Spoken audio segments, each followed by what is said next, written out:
Bonjour à toutes, bonjour à tous, bienvenue dans ce cours de comptabilité générale dans lequel nous allons continuer notre cours sur les emballages. Et aujourd'hui, nous allons aborder le problème des emballages non rendus par le client à la date prévue alors qu'il n'y avait pas de consignation de TVA au départ sur la consignation. Alors quel est le principe ? Si le client ne rend pas les emballages consignés à la date prévue contractuellement, le fournisseur a le droit d'établir une facture de vente pour les emballages non rendus. Donc, deux cas de figure sont à distinguer, selon qu'il s'agissait des riz consignés à l'origine, donc c'était des IMO, je vous rappelle, chez le fournisseur, c'était des IMO pour lui, donc selon qu'il s'agissait des riz consignés au départ ou d'hernis consignés au départ. D'autre part, évidemment, sinon c'est pas drôle, le problème de la TVA intervient aussi. Donc, deux cas peuvent exister. Le produit ou le mali, alors le produit pour le fournisseur ou le mali pour l'acheteur doit être comptabilisé en hors taxe ou en TTC, selon qu'au départ, la TVA était considérée comme en dedans ou en dehors du prix de consignation. Et un compte de TVA collecté ou déductible doit donc apparaître chez le fournisseur ou chez le client. Alors, une petite remarque pour ne pas vous affoler, la distinction entre TVA en dedans et TVA en dehors est nue uniquement au programme de ceux qui sont en DCG. Pour les autres, vous ne tenez compte que de la TVA en dehors, qui est le cas le plus simple. Donc, pour illustrer nos propos, on va prendre un exemple, toujours le même qui nous sert de fil rouge. Donc, rappelez-vous l'exemple, X vend à Y pour 1 200 € de marchandises prix brut hors taxe, remise 10%, consignation 10 casiers à 15 € l'unité, pas de TVA donc dans ce cas-là lors de la consignation, le client ne rend pas les deux derniers emballages à la date prévue. Alors, premier cas, donc, écriture en cas de non-retour s'il s'agissait au départ d'hernie consignée. À l'intérieur de ce premier cas, solution si la TVA est considérée comme étant en dedans. Quelle est l'écriture que l'on passe chez le fournisseur ? Comme d'habitude, cette fois-ci, on va débiter comme d'habitude le compte 4196 client d'aide pour emballage consigné. Pour combien ? Les deux emballages non rendus encore qui avaient été facturés à 15 €, donc 2 x 15, ça fait 30. On va créditer le compte 708,8, puisqu'on vend les emballages dans ce cas-là, autres produits des activités annexes, mais pour le montant hors taxe, c'est-à-dire 2 x 15 divisé par 1,2, c'est-à-dire 25 €, et donc 44 571, TVA collectée chez le fournisseur, 25 x 0,2, ça fait bien 5 €. Chez le client, alors on va débiter le 602,65 achat dernier, puisqu'il ne rend pas les emballages, le fournisseur lui fait une facture de vente, et donc, chez le client, il doit enregistrer cette facture de vente. Donc, il va débiter le compte 602,65 achat dernier, puisqu'on a dit qu'on était dans le cas où il s'agissait au départ d'hernie consigné, donc achat dernier, pour 25 €, on est bien d'accord, 44 566 TVA déductible pour 5 € à 409,6 fournisseur créance pour emballage à rendre pour 30 €, c'est-à-dire 2 x 15. Alors, une petite remarque, parce que là aussi, quelquefois, vous me posez la question parce que ça vous gêne. À la place, chez le client, de débiter le compte 602,65 achat dernier, on peut admettre, bien entendu, de débiter à la place le compte 61,36 mali sur emballage, si, par exemple, le client n'a pas rendu les emballages parce qu'il les a détruits, abîmés chez lui et il ne peut plus s'en servir.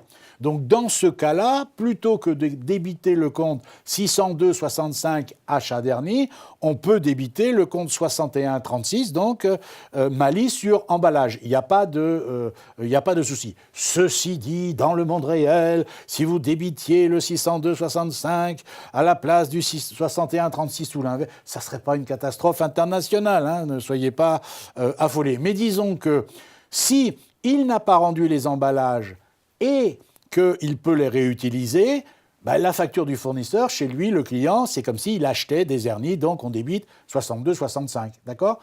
Il n'y a que s'il est précisé dans l'énoncé qu'il ne les rend pas parce qu'il les a détruits, que chez lui, vous allez mettre le 61,36. Maintenant, solution, si la TVA est considérée comme étant en dehors. Donc, écriture chez le fournisseur, 41,96 comme d'habitude, 2 x 15 pour 30, 411 clients, 30 fois 0,2, c'est-à-dire la TVA, on est bien d'accord, pour le montant de la TVA qu'on doit rajouter dans ce cas-là, 708,8 autres produits des activités annexes, 2 x 15, 30, bien entendu, et 44,571, parce que le fournisseur rajoute de la TVA, bien sûr, 30 fois 0,2. Vous voyez, dans ce cas-là, le problème, c'est pour ça que ça arrive, toutes ces choses-là sont dans la réalité rares, parce que ça complique les choses. Ça veut dire, en clair, vous vous rendez compte que le client ou que le fournisseur doit facturer en plus, en clair, au client la TVA, les 6 euros, si vous voulez. D'accord ? Maintenant, écriture chez le client, donc 62,65 achat d'hernie, c'est exactement la même écriture à l'envers, hein, pour 30 euros, TVA déductible 6, 409,6 fournisseurs créances pour emballage à rendre 30 euros, et 401 fournisseurs au crédit pour 6 euros, c'est-à-dire le montant de la TVA qui est dû. Même chose que tout à l'heure, à la place du 602,65, vous pourriez utiliser le 61,36 si les emballages non rendus par le client n'ont pas été rendus parce qu'il les avait détruits ou il les avait jetés ou ils sont inutilisables. D'accord ?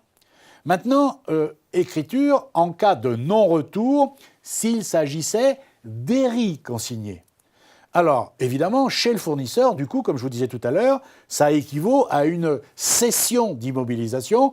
Donc ça, on le verra dans un cours spécifique sur les cessions d'immo, parce que ça engendre un certain nombre de spécificités qui ne sont pas dans cette partie de cours. Il faut imaginer intégrer le problème, pour ceux qui savent, le problème des amortissements éventuels, le problème des dépréciations éventuelles. Enfin, c'est beaucoup plus compliqué. Donc, pour l'instant, on ne parle pas de ce cas de figure. Sachez simplement que ça équivaut à une cession d'immobilisation et que ça fait partie, pour ceux qui l'ont à leur référentiel, dans le cours sur les cessions d'immo. On en reparlera à l'occasion. Par contre, chez le client, d'accord ? Alors, vous comprenez bien que chez le client, qu'est-ce que ça veut dire en français ? C'est tout bête. Ça veut dire que cette fois-ci, chez le client, il va en quelque sorte enregistrer un achat d'immobilisation parce que il n'a pas rendu les herries qui étaient considérées par le fournisseur comme des immobilisations. Donc, on se retrouve chez le client avec les deux cas possibles, c'est-à-dire est-ce que la TVA est considérée comme étant en dedans, ou est-ce que la TVA est considérée comme étant en dehors ? Admettons que, quelle est la solution si la TVA est considérée comme étant en dedans ? Donc, chez le client, on va débiter le 21,86 achat d'herries pour 2 fois 15 divisé par 1,2, c'est-à-dire 25, c'est bien pour le montant hors taxe, puisque la TVA est en dedans. Sur les 30, c'est TTC, la TVA en dedans, donc 30 divisé par 1,2, ça fait 25. TVA déductible sur IMO, 25 fois 0,2, ça fait 5. Et crédit, 409,6 comme d'habitude. Fournisseur, créance pour emballage à rendre, 30 euros. Maintenant, si la TVA est considérée comme étant en dehors, donc on va débiter le 21,86 achat des riz pour 2 fois 15, ça fait 30.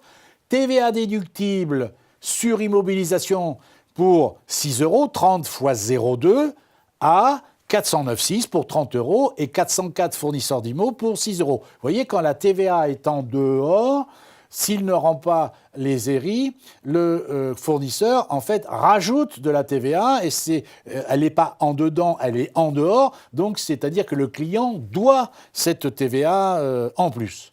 Alors, pour terminer, juste quand même deux petites remarques. D'abord, très honnêtement, dans le monde réel, bien entendu, s'il s'agissait d'herries au départ, le montant de la consignation serait supérieur, très honnêtement, à 15 €, soyons clairs. S'il s'agit de fûts, il s'agit d'emballages, de citernes ou de choses comme ça, le montant de la consignation, bien entendu, serait supérieur à 15 €. Là, j'ai gardé ce montant-là pour garder le même exemple tout le long du cours sur les emballages. Mais s'il s'agissait de containers de 10 000 litres de je ne sais pas quoi, de fuel ou tout ce que vous voulez, vous comprenez bien que la consignation serait supérieure à 15 €. Hein, logique. Mais le principe ne changerait pas.